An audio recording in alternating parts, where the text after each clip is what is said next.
गौतम बुद्ध लोगों को उपदेश दे रहे। अंबेडकर साहब खड़े होकर के सब कुछ सुन रहे। अंबेडकर साहब सुनते सुनते उनकी आंखों में आंसू आ गए और अंबेडकर साहब रोने लगे। जब अंबेडकर साहब रोने लगे तो गौतम बुद्ध को ये बात पता चली। गौतम बुद्ध ने देखा तो अंबेडकर साहब को अपने पास में बुलाया। कहने लग गए, अंबेडकर तुम क्यों रो रहे हो?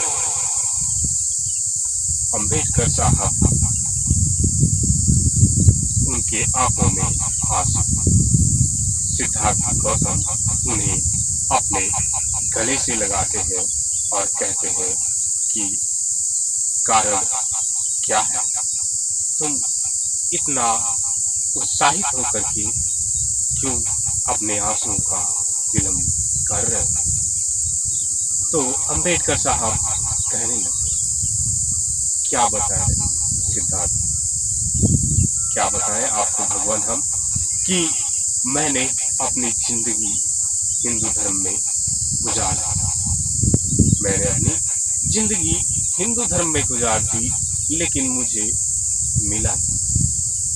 इतनी शिक्षा ग्रहण करने के बाद, विदेशों से पढ़ाई करने के बाद, इसने अच्छे स्कूलों से शिक्षा ग्रहण करने के बाद, इतनी पदवी अच्छी मिलने के बाद, इतना ग्रेजुएट होने के बाद, यहाँ भारत के अंदर मुझे और मेरी जाति को नीच, शूद्र और अछूत ही कहते हैं। मुझे अपनी व्यवस्थाएं सारी अलग रखनी पड़ती है। किसी भी उच्च जाति का वो, चाहे वो चपरासी बेशक, चपरासी भी मेरे दफ्तर में रहता है तो वो भी मुझे पानी पिलाने से कतराता है। क्यों? मेरी सिर्फ जात को निर्भर कर। तो सिद्धार्थ गौतम की भी आंखों में आंसू आ गए। सिद्धार्थ गौतम बोले कि आप मेरे धम्म में रहो, जिसमें मानव एक समान है, और जिसे इस ब्राह्मणवाद के धर्म से ये हमारा धर्म काफी ज्यादा अलग है, जिसमें हर इंसान को सत्य जानने को मिलता है। हर इंसान सत्य के मार्गों पे चलता है। जिस प्रकार से हमारा ये धर्म चलता है और हमारे लोग प्रवचन को सुनकर हमारे भिक्षुक बन जाते हैं, आप भी हमारे धर्म में आकर के आप भी हमारे भिक्षुक बन जाइए। तो अंबेडकर साहब कहने लग गए, हम आपके धर्म में आ गए और आपके धर्म को मैंने अपना लिया। आपके धर्म को मैंने अपना लिया। और सिद्धार्थ गौतम कहने लगे कि अंबेडकर साहब, जो आपने बचपन से कष्ट सहे हैं, जो आपने बचपन से कष्ट सहे हैं, वो आने वाली तुम्हारी पीढ़ियां नहीं सहेंगी। आने वाली तुम्हारी पीढ़ियां नहीं सहेंगी, क्योंकि आने वाली तुम्हारी पीढ़ियां ये हिंदू धर्म से नहीं, हमारे धर्म से पहचानी जाएंगी, यानी बौद्ध धर्म से पहचानी जाएगी। और आज प्यारे मित्रों, भारत देश के अंदर जितने भी आने वाले सभी हैं बहुजन समाज के लोग, वो आज बौद्ध धर्म से जाने जाते हैं। और वो सभी लोग डॉक्टर B.R. अम्बेडकर साहब के बताए हुए मार्गों पे चलते हैं और अपना भगवान गौतम बुद्ध, सिद्धार्थ को मानते हैं और उन्हीं के धम्म वासनाओं का उपास करते हैं और अंबेडकर साहब की तरह शिक्षित बनके कुछ समाज में करना चाहते हैं। अंबेडकर साहब ने कहा था कि ये लड़ना है तो जीत हम कैसे सकते हैं? शिक्षा से हम जीत सकते। बिना शिक्षा के किसी से भी यदि लड़ते हैं हम तो असफल हो जाते हैं, हमारी हार निश्चित होती है। बिना शिक्षा के यदि हम किसी से भी लड़ते हैं तो हमारी हार निश्चित होती है। अंबेडकर साहब ने अपने समाज के लिए यही कहा था कि शिक्षा सबसे ज्यादा इंसान की जिंदगी के लिए इम्पोर्टेंट है।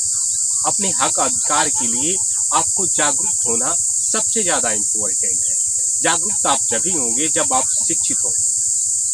जागरूकता आप जब ही होंगे जब आप शिक्षित होंगे, वरना अशिक्षित समाज को आपको हमेशा से ये शिक्षित वर्ग के लोग हमेशा से आपको बेवकूफ बनाते आए। अंबेडकर साहब ने कहा कि आपको हमेशा से बेवकूफ बनाते आए हैं और आगे भी आपकी पीढ़ियों को बेवकूफ ही बनाएंगे यदि आप ग्रेजुएट या शिक्षा को ग्रहण नहीं करते। आज जितने भी शिक्षित लोग हैं और जितने भी शिक्षित समाज से बिलोंग करते हैं, आज उनकी स्थिति देखेंगे आप। यदि आप योग्यता में कम है, आप ग्रेजुएट कम है, तो उनकी स्थिति देखेंगे तो आपकी उनकी स्थिति अच्छी लगेगी। क्यों अच्छी लगती है? क्योंकि उनके पास शिक्षा की योग्यता है। आपके पास भी शिक्षा की योग्यता होगी तो आपकी भी क्वालिटी अच्छी होगी, आपको भी कोई बेवकूफ नहीं बना सकेगा, आपको भी अंधविश्वास में नहीं फंसना, आपको भी कोई ठग नहीं सकेगा, आपको भी कोई झूठ का पाठ नहीं पढ़ा सकता, क्योंकि आपकी पढ़ाई स्कूल में होती है जहां से ज्ञान प्राप्त होता है, जहां से ज्ञान प्राप्त होता है। अंबेडकर साहब ने अपने समाज के लिए काफी सारी बातों को कहा। तो सिद्धार्थ गौतम बोले कि आपको अंबेडकर साहब अपने समाज के लिए इतना अच्छा कुछ सोचते हैं और आज समाज ये ब्राह्मणवादी एक था जिसका नाम था पूसे मित्र सिंह, जिसने ना जाने कितने बौद्ध भिक्षुओं को मार गिराया, ना जाने कितने बौद्ध स्थलों को नष्ट किया था, ना जाने कितने बौद्धों को भिक्षुकों को जान से मार दिया। वो पूसे मित्र सिंह को काफी बार सिद्धार्थ गौतम ने अपने युद्ध में हराया था।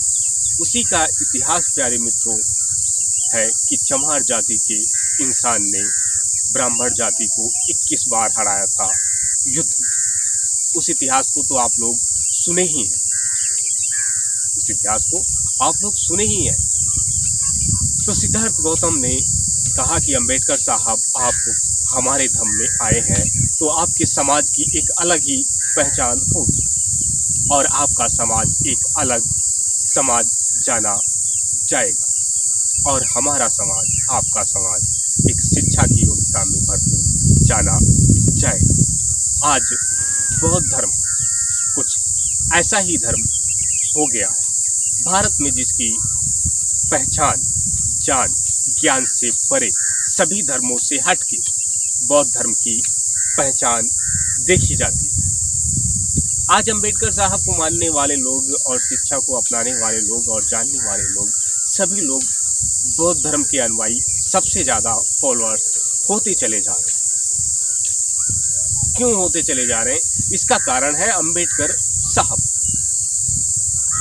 क्योंकि उन्होंने उनकी कहानियों में ऐसा दिखाया गया जो महात्मा ज्योतिबा फुले, माता सावित्री बाई, जिनके ऊपर ब्राह्मणों ने जब महिलाओं को पढ़ने का, स्कूल जाने का उनका समय होता था तो दूसरी साड़ी आपने फुले मूवी में देखी कि लेके जाती थी। वो इन्हें किस लिए रोकते थे? शिक्षा के लिए रोकते थे। अंबेडकर साहब ने एक बात कही थी, बड़ी खूब बात कही थी कि वो तुम्हें सब कुछ फ्री में देंगे, वो तुम्हें सब कुछ फ्री में देंगे लेकिन तुम्हें शिक्षा फ्री में नहीं देंगे। तुम्हें सब कुछ फ्री देंगे लेकिन शिक्षा फ्री में नहीं देंगे, क्योंकि जानते हैं शिक्षा ही सवालों को जन्म देती है। शिक्षा ही सवालों को जन्म देती है और वो नहीं चाहते कि ये अशिक्षित समाज हमसे कोई सवाल कर सके। ये सवाल नहीं करोगे तो हक नहीं मिलेगा। यदि किसी के सामने यदि बोल नहीं सकोगे तो तुम्हें गूंगा समझा जाएगा। किसी के सामने यदि बोल नहीं सकोगे तो तुम्हें गूंगा समझा जाएगा। सिद्धार्थ अंबेडकर साहब सभी कुछ बातें सिद्धार्थ गौतम को बताते हैं और वो वहाँ पे गौतम बुद्ध के गले लग करके अपना बौद्ध धर्म अपना लेते हैं। आज भारत देश के जितने भी चाहने वाले अंबेडकर साहब को और गौतम बुद्ध सिद्धार्थ को है, वो सभी लोग आज हमारे चैनल को सब्सक्राइब कर लेंगे और बेल आइकन घंटी को ऑन कर देंगे और ऐसी ही कहानियों को आप सभी लोग सुनते रहेंगे। चलिए अच्छा प्यारे मित्रों, हम आपको फिर से मिलते हैं अपनी नई कहानी के साथ। तब तक के लिए आप अपना रखेंगे ध्यान, अपने परिवारजनों का रखेंगे ध्यान। नरेंद्र कहानीकार आपको फिर से मिलेंगे अपनी एक नई कहानी के साथ। तब तक के लिए प्यारे मित्रों, आपको नरेंद्र कहानीकार का नमस्कार।